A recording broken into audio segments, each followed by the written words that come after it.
My stance is respect and kindness cost nothing.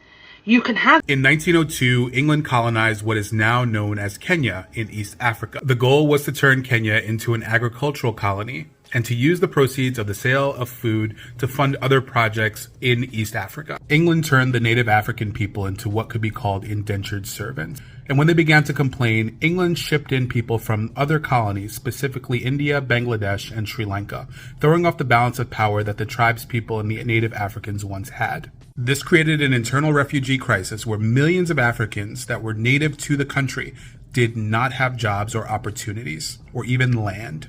Instead of giving people jobs and opportunities, England created a caste system within the country of squatters, contractual workers, and casual workers. Most of the people within the native Kikuyu and Luo tribes were considered squatters, and if they were caught farming on anyone else's land besides their own, they were sentenced to 270 days of free labor, basically forcing them to work for the same government that opposed them for free.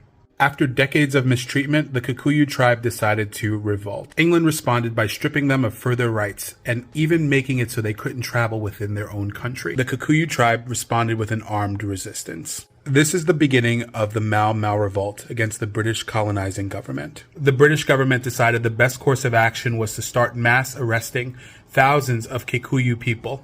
The British government threw thousands of them into concentration and internment camps.